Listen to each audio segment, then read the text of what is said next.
evening and welcome to The Square. Tonight is going to focus on the landscape, a review of the sports landscape in Rwanda.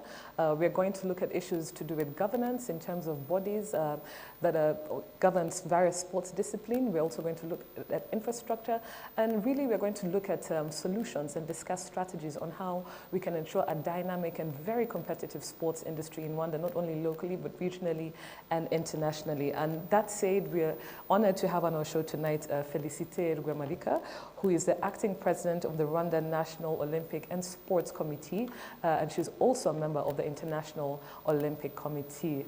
Félicité, great to have you on The Square tonight. Thank you, Diana. Happy to be with you this evening. You're welcome. Great to have you on the show. My name's Diana PC, host of The Square. As always, I'm joined by The Square resident panelists, and I'll start with Bernadette on my left. Great to have you on the show as always. Thank you, Diana. It's Looking the first good. time you've called me Bernadette. Bernadette, looking good in Uzi.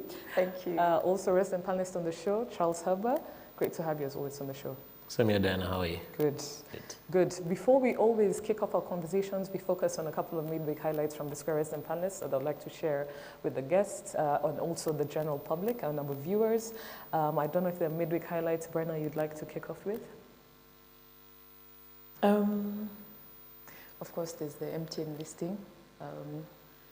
Like I said, I wish MTN had opted for an IPO, not instead of listing by introduction, but that's a whole different discussion. There's a lot that has been happening actually. We also saw them enter into launch fintech, which is interesting for the market. It will be interesting to see how that evolves with the banking sector. If you look at MTN with its mobile money base, so how that disrupts the financial sector will be interesting. On a lighter note, the bill gets the most expensive divorce, I think. That's what a lot of people are saying.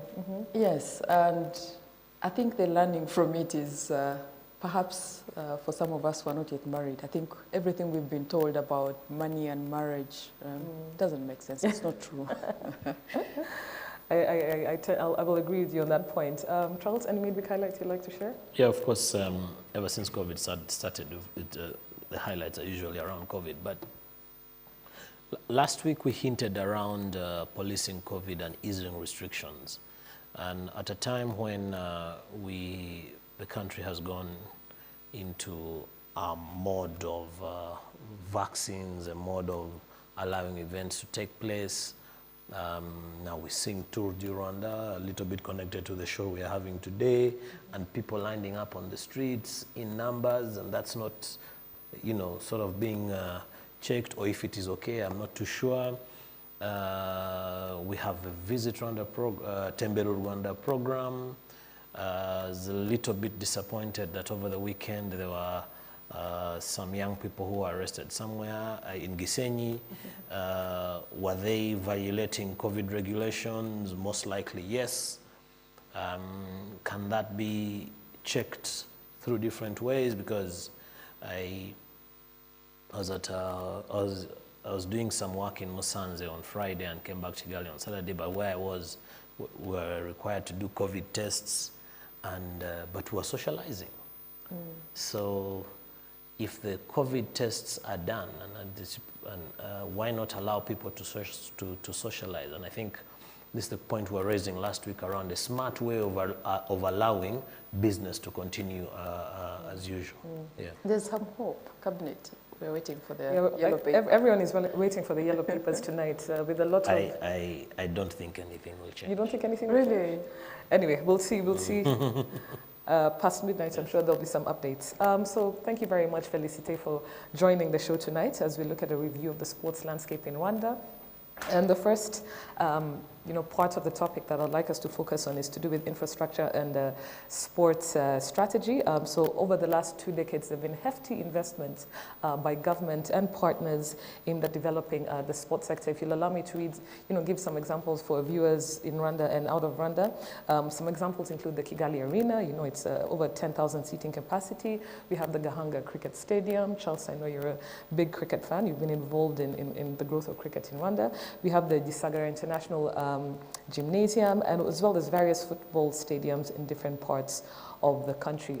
In addition to that, Rwanda is really working hard to, make itself a sports tourism hub. The key activities happening this year, just to kick off, we know that we have the inaugural season of the Basketball African League this month.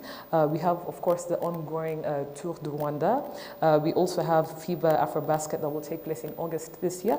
And we have the Paris Saint-Germain Football Academy that is more or less being finalized. So in spite of these inroads, Felicite, that I've mentioned, we still have major gaps when it comes to issues such as sports strategy, talent detection, as well as regional competitiveness. It's been said that arguably Rwanda Athletics is arguably the least performing in the region. So my question to you, before we also hear from the panel, is in spite of all this, why do you think there are these gaps? And from your perspective, as your experience in the sports sector, what do you think can be done to address these gaps? Yeah, thank you, Diana. You have mentioned a lot of good things happening in the sports movement.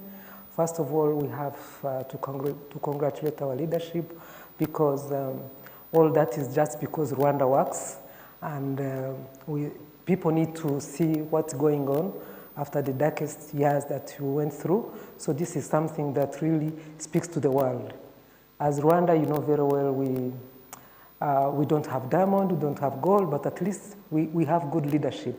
That's why we are reaching all these steps, and especially in sports movement, whereby the leadership is into sport. That's why all these things are happening.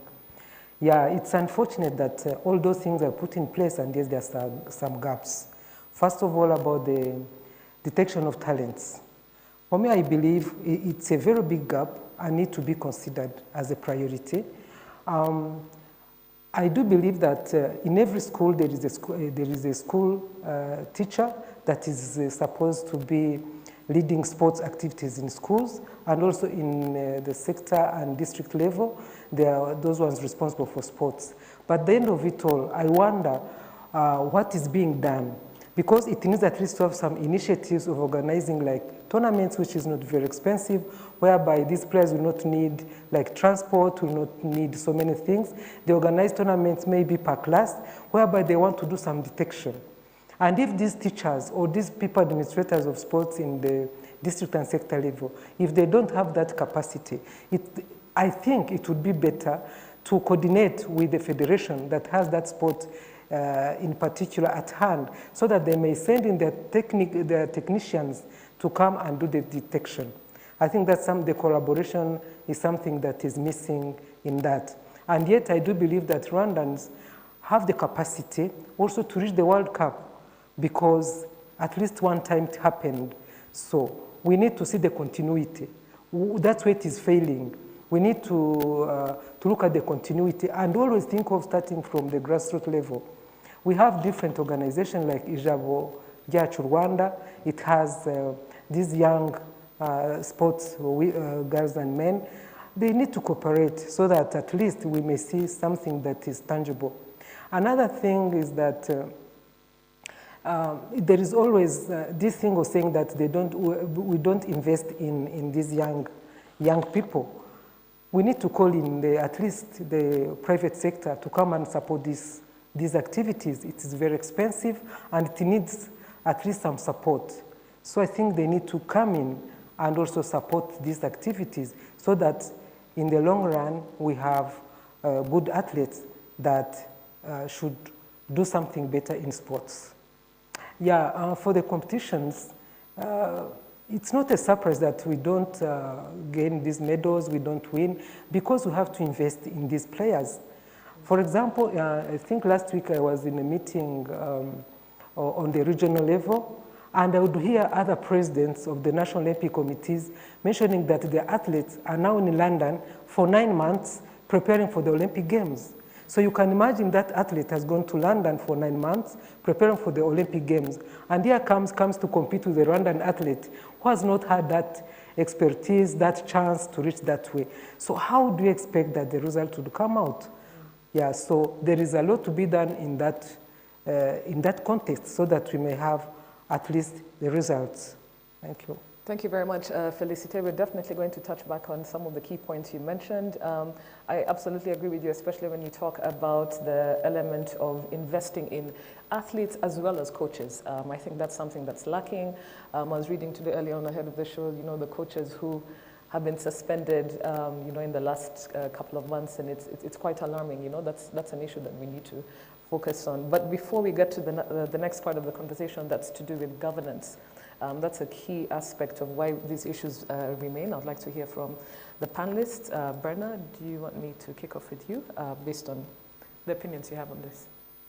Yeah, I think this year, if I'm not mistaken, I think in January is when Cabinet approved the new sports policy, which is till 2030. And it's quite innovative, and I think it was coming, it's a revised policy. Because from the 2012 yes. Sports policy. Yes. Yes. And so when you look at that policy on paper, you wonder whether this discussion can make any contribution, because they've done the homework, they've looked at the problems, and so the plan looks good on paper, but I think we still have gaps in terms of implementation, and especially regarding talent development. Because on one hand, if we are saying we are going to encourage schools to introduce more sports activities, and then that space for sports is now occupied by classrooms, that is difficult. Then you also have the issue around the timetable, the school curriculum. Mm-hmm. For most teachers, sports is seen as leisure. You know, it's something that should, they allocated time either weekend, and they don't see it as, you know, that's something that should be routine. And if you ask me, I think it should be done every day and not reserved for Saturday and Sunday, you know. So that mismatch, I think, will in the end undermine whatever plans you have in terms of achieving the objectives of the sports policy. I think for tourism, of course, sports tourism will easily take off, as we can see, because the infrastructure is already in place. But I think what you want and what is sustainable is building that pool of natives that can actually compete and also be known as a sports country, you know, as a sporting nation. So until we fix the grassroots issues around the infrastructure in even rural areas especially, because we know that if you look at most neighborhoods, there are no playgrounds, you know, so that is an issue. So until we begin to nurture children that appreciate sports as part of, you know, a quality life, and it's a culture. Someone wakes up in the morning and they have to maybe run an hour, or in the evening do 30 minutes. Until we make that a culture, I think it will be very difficult for us to achieve the strategic objectives around the sports policy. Which is, it's actually interesting that this revised sports policy focuses a lot on decentralization. So, you know, they're looking at neighborhoods, and trying to really search for talent from, you know, the grassroots level that you're mentioning, Berna. Charles? I think I'm only young in as far as being younger than the two of you combined, Berna and Diana, but I'm a veteran in sports administration, so I sort of have bragging rights ahead of the two of you when it comes to some of these issues. I want to talk about competition on two different fronts. And the first one, ladies, is I like the point Madame Felicite mentioned around preparation and competition, you know, and how the two really go hand in hand. It varies from your childhood development programs. So it doesn't matter that you're going to do all these talent detection programs when you don't have a very competitive inter-schools competition, if any at all. It's of no use at all to have all these sporting facilities required at Mudugudu level, at Kagari level, and what have you, and you'll put them in your Mihigo, when, for example, you don't have inter-Mudugudu sporting competitions. So the level of competition has to match with the level of our policies, and sometimes I feel that is a very big gap, especially at our schools level. We do have in Rwanda we have a very strong sports federation called the Sports Fédération de Sport Scolaire. It is doing what it is supposed to do, but can it do better? Definitely it can do better, because we do not see a very clear pathway of kids who go through the school's competition to the club's competition towards the national teams. You almost see individual talent expressing itself, being snatched by the clubs, and then going on to play national or international. The other thing also in terms of competition is at an administrative level. It's sometimes is painful. For example, I'm a little bit disappointed that Madame Felicite is not running for president of the National Olympic Committee. I saw a list of people who are running for the executive that has sneaked around, and all the top executives are running unopposed. So the leading sports body in this country has all the top executives who are all unopposed. And then you wonder, okay, if at that level we have stifled competition, then imagine how else it's going to be in the respective structures that the body runs. So I believe there's still a lot of work to do in as far as competition is concerned. It needs to come from a policy level to schools, inter-class competitions within the schools, across the different sports disciplines, and you know, it then funnels up all the way up. Yeah. And I know in the revised sports policy that it was stated that inter-school competitions are going to be made mandatory. Yes. So well, that will be. It gives hope, you know, looking at the future. You know, what the competitions do is facilitate private investment in these tournaments. And private sector engagement. Yes. Because if you don't have them, then that means we have to wait for the national championship. So that in itself limits private investment. Madame Felicite, before we go to the next part of the discussion, would you like to weigh in on what Charles and Brenna have said? Yeah. Over to you. Would you like to comment on what Charles and Brenna have said? I think we all believe the same. Yes. And if Charles can comment, he has a lot of experience in sports administration. So I feel comfortable when I see him there. He knows. And we do believe the same. Yeah. Thank you. Thank you. So the next part that I really want us to focus on is to do with governance. You know, it's been said that the issues with governance are actually structural. And, you know, some of the issues that have been facing different sports federations or bodies over the years have really made an impact on the sports disciplines themselves, you know, and we saw just to give a few examples, just last month in April, we saw 2 resignations from presidents of 2 bodies ahead of their premature resignations, if I may say, citing personal reasons. This was the Football Federation as well as the National Olympic Committee.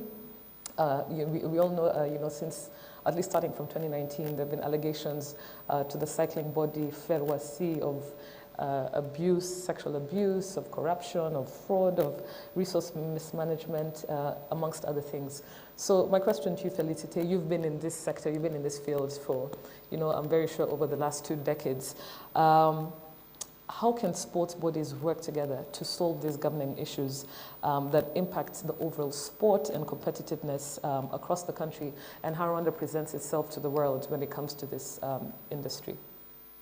Yeah, thank you, Dana. Actually, it is a disappointing moment when you see leaders who have the mandate of organizing sport bodies and who have the experience and just are resigning from day to day. It's already a bad reputation for the sport movement. Yeah, but I think, I may not know the reasons why they are resigning, but I think we are just lacking a structure and we are lacking a framework of which we should work in. I do believe if you had a framework and we know how we should go about certain things, we believe that maybe we get memorandum of understanding with different sport entities, and then we know where we can go and where we cannot go. So I think that's something that's lacking in our governance. And another thing is that put in place just weakness of someone. Every leader, every person has a weakness somewhere, somehow. Now people need to be focused and at least see if someone is weak in this way, but he has some strength in another way. People should not, keep on, just mentioning the weak part of leaders.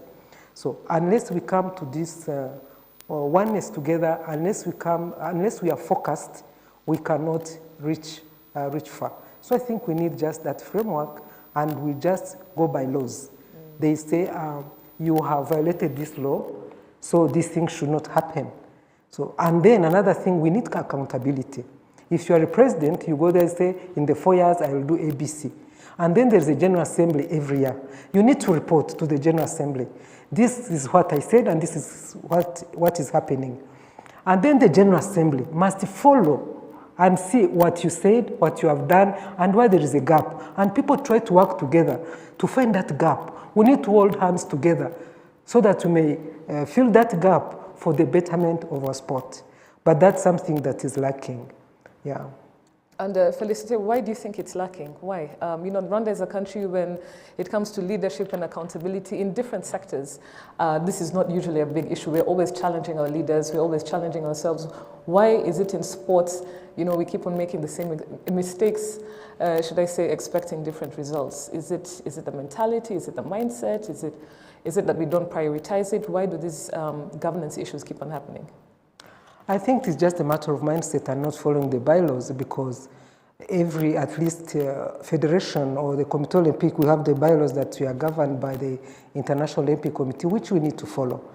So I think we need to go deep to that so that we may reach our goal. Otherwise, things will always keep coming. And at least if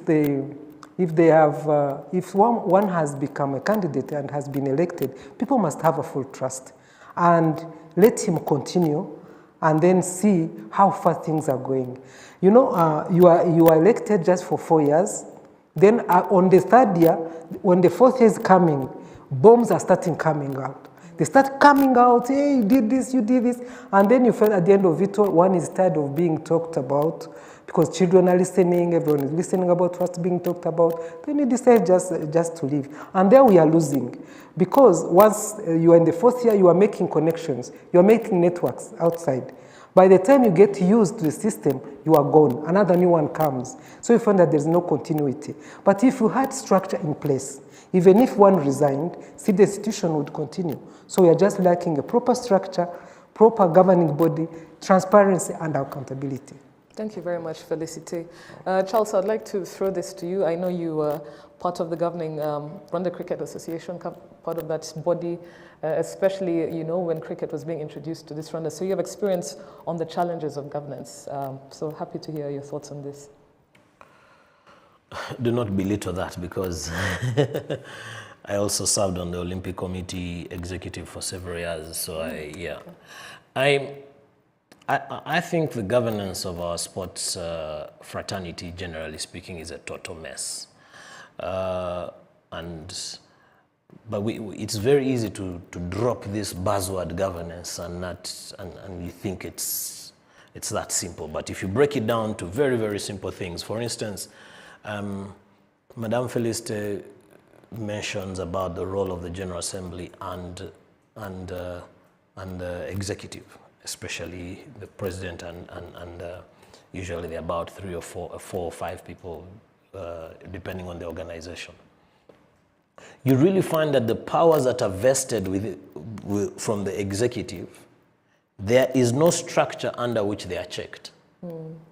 But you can even take it a notch higher and say, the president of any sports body in this country can very easily overrule decisions that are made by the rest of the body, including his own executive.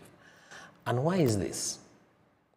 There's 2 or 3 reasons. The biggest by far is that all these are elected officers who are volunteers, and therefore the natural feeling is that because I am giving you my free time, you don't have a reason to question me. Because you are not paying me, and I am spending my own time and my own money to serve the game, therefore I deserve whatever I deserve to make my point and my decisions go unchallenged. My decisions are not supposed to be challenged. Yeah. And that has happened quite a lot. And sometimes it is justifiably so if you listen to the side of the head of that particular sports body.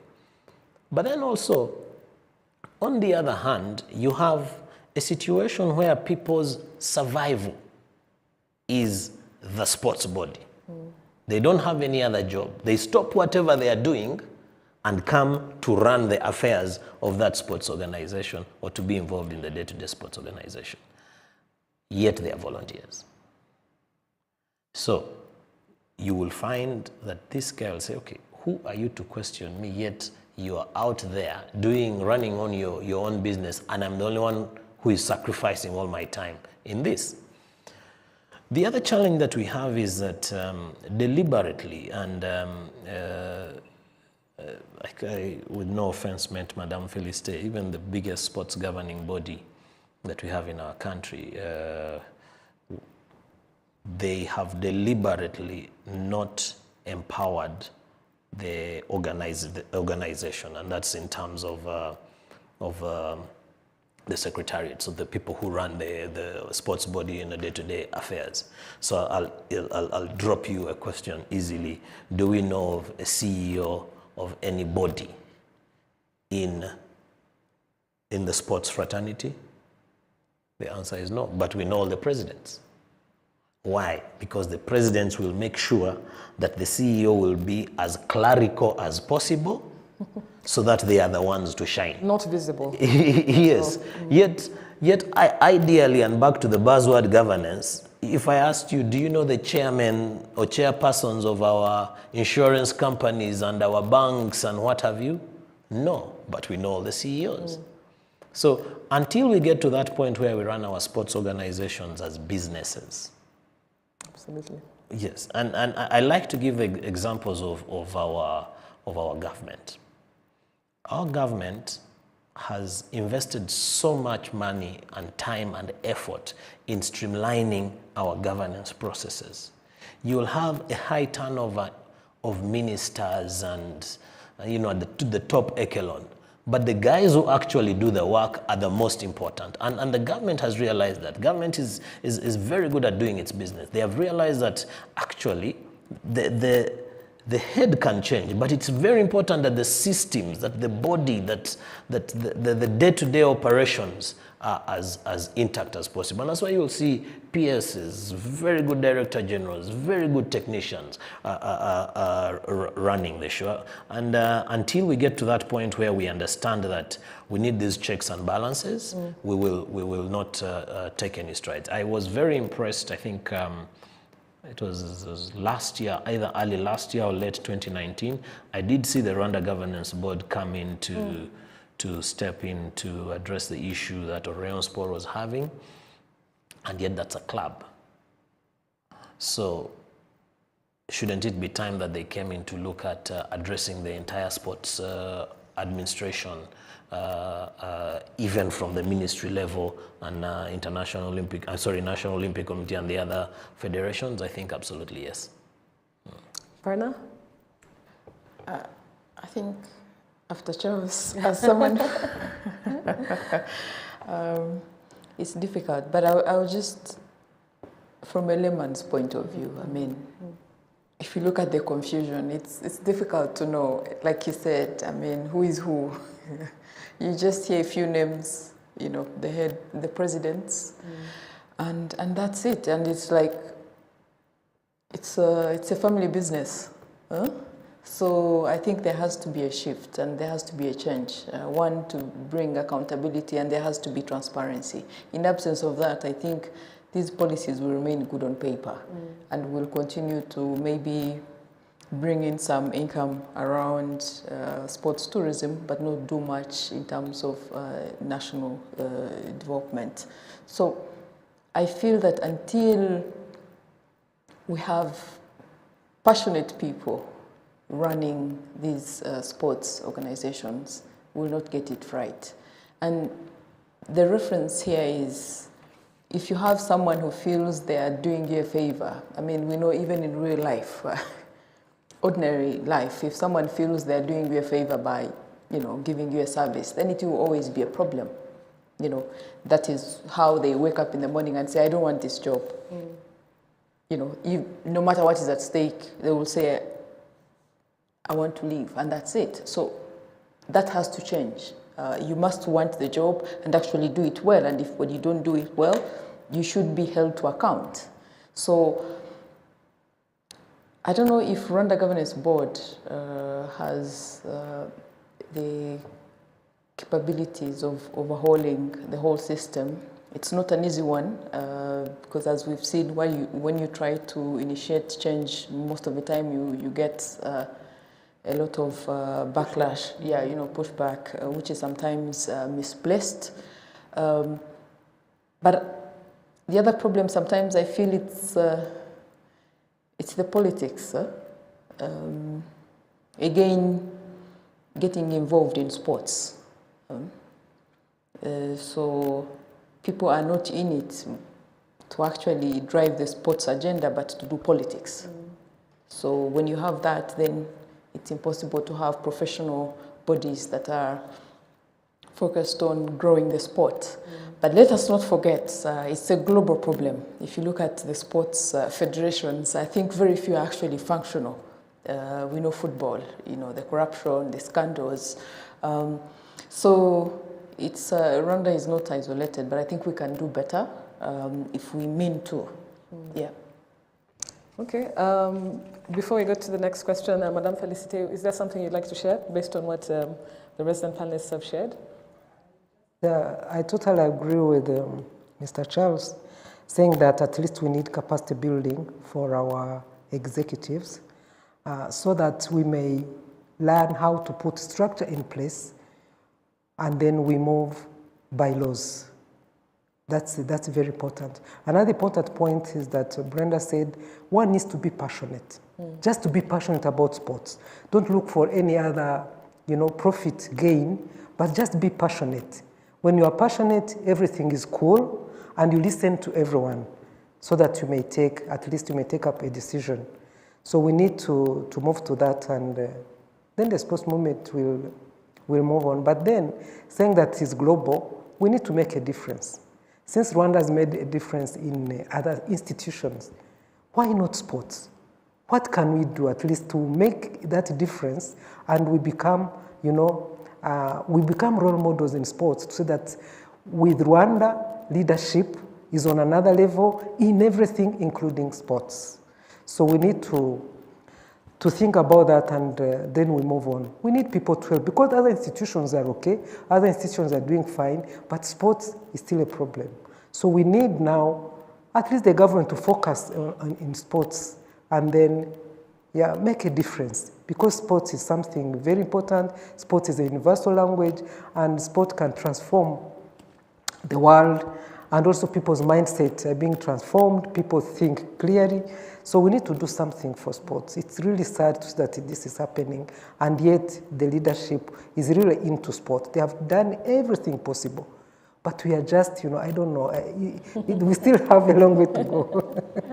Thank you. So something about... yeah, but can you just make it brief? Yes, it will be very brief. And it's about the role of everybody, and especially if you ask, if I shoot it out there and say, who's in charge of sports administration or sports generally in this country? And I'll pick a sector like tourism, or media, for example, or transport. Or transport, because if you go to transport, there's a Ministry of Infrastructure that does the policy and what have you. And then you'll have the RURA that will be the regulator and so on and so forth. And then you'll have the federation and or Setamorwa that manages the guys of the motorbikes, and then you'll have their own association. There's a lot of auto-regulation in that space. You'll go to tourism. Tourism, you'll have Ministry of Trade, or you'll have RDB at the policy level. And then you have the chambers. And then you have the different associations that then drive their own agenda, and the tour operators. In sports, you have the Ministry of Sports that does its policy. Then they'll wake up in the morning and buy kit. The same ministry will appoint a football coach. The same ministry will go and supervise construction of a new stadium. And then the same ministry will tell leaders of sports organizations to give way, and others come in. And then you ask yourself, who is... Yes, you can't exactly. be policy and implementer Yes, at the same time is what you're saying. And I know for a fact that the thinking behind that intermediary organ was supposed to be the National Olympic and Sports Committee. But just by its acronym or its appellation, it is inclined towards Olympic sports.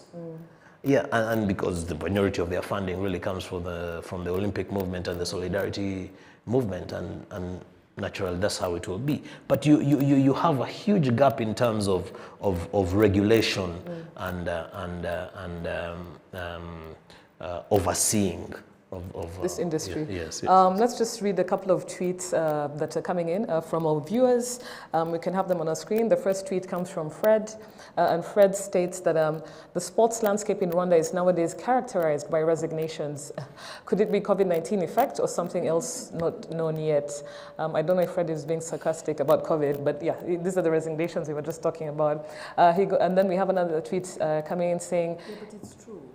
Is this accountability, interference in discipline, or what? It is sad anyway, a total mess. And they're talking about the resignations. Just hold your thought, Brenna, as I just quickly keep on reading what our viewers are sharing with us online. We have another tweet coming in that says, the Ministry of Sports cannot be policymaker and implementer at the same time. Federations and sport associations should be responsible for the implementation. But unfortunately, this is not the case here. Next tweet, please. And of course, Charles, this person echoes what you were just saying right now. Our next tweet comes in, and this tweet states, I agree with Charles Hubbard that we need to consider our sports space as a key development component, an all-rounder for the nation. Nothing will come out of it unless, this is done. So Julian is saying we really need to be more deliberate and prioritize sports than is currently being done. We have also another tweet coming in from Julian, and she says, also the sports space, especially Rwanda sports, should hold schools, federations, and everyone administering in sports accountable in terms of level of engagement. How do we have schools around the country not involved in any sport and competitively? It's really tragic to know that, inter-school competitions in terms of sports have not really been entrenched in how we do things in this country. We also have another tweet, again, coming in from Julian, who says, we need to see sport as an active component of education. We have a couple of tweets coming in, but I just want us to quickly, recap some of the key points that we've been saying. Can I just comment about that one on curriculum? Because I think I missed the point when Bana brought it up. Yeah, so and generally sports, yes. Education syllabus. Yeah, so generally speaking, sport in schools is looked at looked at as It's not prioritized. extracurricular. Yes. Extracurricular activity. Yeah, and in my opinion, it should be co-curricular. Exactly. Yeah. Brenda, you wanted to say something very quickly? Yes, COVID actually also exposed the sporting Weaknesses. Yes, gaps. because most of them could not maintain the sportsmen and women. Most of them were struggling. We saw that. So yeah, indeed, It I did think play a role. Yeah. Last question, starting with you, Madame Felicite. Just to recap what we've just been saying in the last 40 or so minutes. What do you think, what can you share with us in terms of key resolutions, in your opinion, on how Rwanda can reverse the trend of low sporting competitiveness and build on the right infrastructure, invest more in training facilities and attract, better pay scales for athletes and coaches, amongst other things. So in a nutshell, just tell us some, 1 or 2, 3 recommendations moving forward that we really need to do as a country and make and grow a sports industry more deliberately than is being done at the moment. Thank you, Diana.